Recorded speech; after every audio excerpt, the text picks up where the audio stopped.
folks, and welcome back. Today I've got a video of a sovereign citizen. I think it's an older video, but he just re-uploaded it again. It's a sovereign that says, rights to travel, your rights not privileged, fraud case exposed and won. He considers what's going to happen here as a win, and I'm going to show you why it's not, because it's just ridiculous. He definitely didn't win. Anyway, let's check it out. Yes, this is all about how you remove yourself from California and the U.S., hopefully remove yourself from their corporate systems so that you can actually operate as a free citizen or a free national. And some of the first things I learned were that the Social Security card is a contract wherein you've created a contract with the government, and it becomes kind of the first step. And somebody checks a little box that says U.S. citizen and signs it, claiming that you're a U.S. citizen, which would be somebody born or naturalized in the District of Columbia, rather than someone who was born in one of the several states of the Union. Don't worry, folks. I'm not going to make you listen to all this gibberish. We've heard it all a million times before, and it never works. But this guy's convinced he won this case that he had to go to court on driving without a license or something like that. Anyway, I'm going to speed right through this till we get to the juicy parts.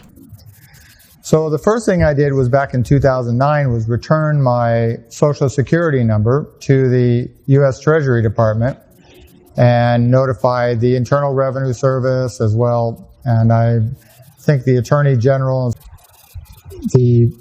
when I got to the hearing on March 8th, one of the first questions I asked was if the judge had gotten the paperwork, and she said she had, but it was on her desk and she hadn't read it.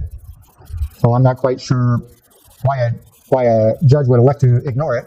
But one of the things that occurred was that C. Brady, public defender, was jumping up and down and yelling at me that I couldn't submit paperwork, that she would decide what paperwork was submitted, who would be submitted to, when it would be submitted, and that I had no right to do anything. I think we can guess what he tried to submit, even though he doesn't tell us. It's affidavits of truth, and the Social Security is a corporate fiction, and he's the man, not the piece of paper, and blah, blah, blah. Anyway, moving right along. Jurisdiction.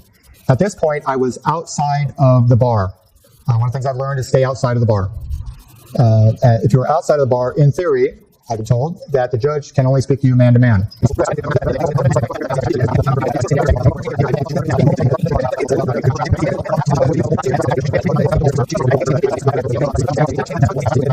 I asked her again, after my usual spiel, I'm here by special appearance only, without my consent, against my will, to deny jurisdiction.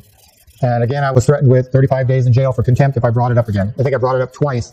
And apparently if you bring something up 3 times, they're compelled to respond to it.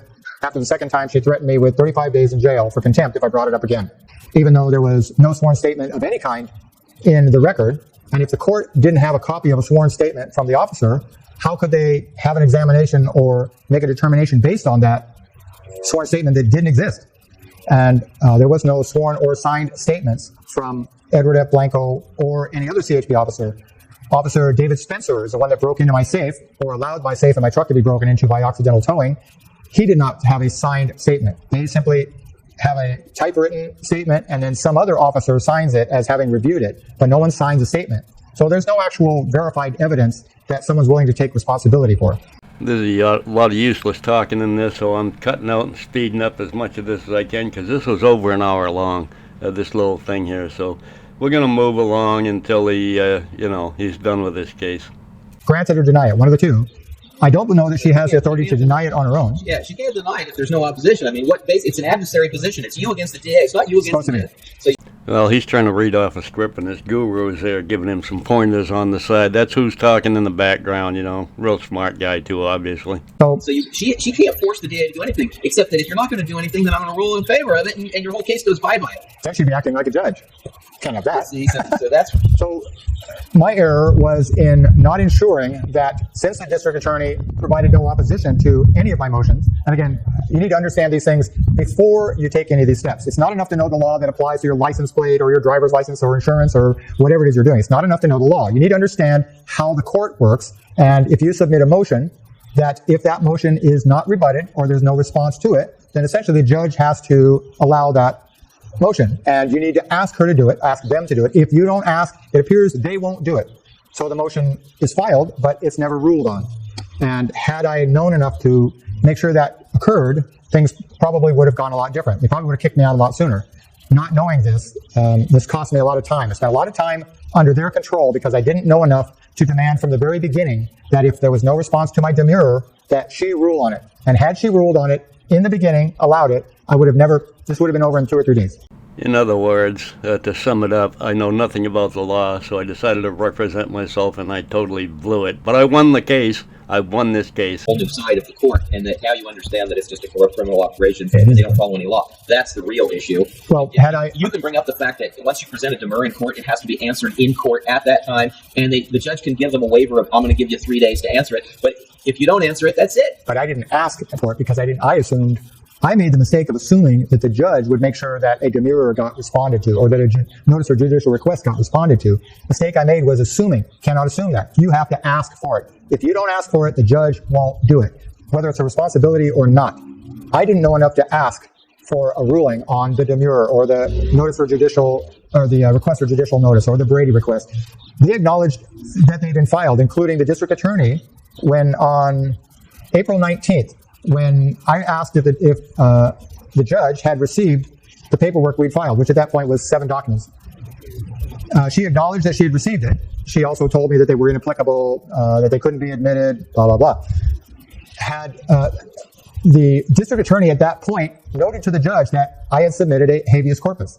They're required to respond to that fairly quickly, within 3 days or something of that nature, unless you're in a prison, you've already been sentenced, and then they don't have to respond for 60 days. Which, if you have a public defender, you don't know the difference. So your public defender will sell you down the tubes, stipulate to the arraignment, without examination, without establishment of probable cause or jurisdiction, and then you're just taking a deal. So it becomes a matter of how much is it going to cost you, and do you have to do jail time, or is it just monetary? And then, of course, there's your record, and they'll make sure that they have you on probation so that they can, again, haul you in anytime they want, for any reason they want, just because they can, and extort more money from you. So there's lots of reasons to learn how to stop this. The last day the trial was going to be happening, Shelley had a complete chain makeover. So 2 things occurred on the 19th. We again had a pre-trial conference where she again reinforced that I couldn't submit any paperwork.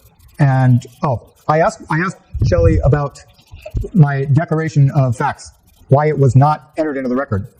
And she told me again it was inapplicable. And did she mention it was a pile of gobbledygook bullshit that doesn't have anything to do with your case? It didn't apply. And I asked her point blank, do you have to follow the higher court decisions? And she said, well, of course I do. I said, well, all the higher court decisions are in that paperwork. After an hour and 7 minutes, his camera must have died, while he was doing the recording, because it ended there. But look at this. This is the page to his right to travel. At the bottom here, right to travel, your rights not privileged, fraud case exposed, and won, he said. He said he won. Now let's look at the description to this video. Now we're going to take a look at the evidence where he won this case. Let's check it out here. He was facing 4 years in jail, according to the alleged judge. He walked out of court. He did not pay any fees to the court. Under the threat of duress, he agreed to supervised probation, where he agreed to have his truck searched. That is the only thing he agreed to. No jury found him guilty of anything, so there was no conviction or sentencing. Okay, does that make sense to anybody? He wasn't found guilty, but he's on unsupervised probation. Makes a lot of sense, right? The video shows the fraud of the court system and the treason and rebellion against the rights of the people guaranteed by the Constitution. It also shows what was done to stop the abuse by the clerk of court, the district attorney, and the alleged judge. Anyway, if you want to read this, you can stop it and read it. It's all just fucking nonsense. It's stupid. And he lost the case. He's on probation. So he didn't win. I'm sorry. Anyway, that's all I got for you, folks. Just thought this was kind of cute. Y'all have a great day. Love you all. Bye.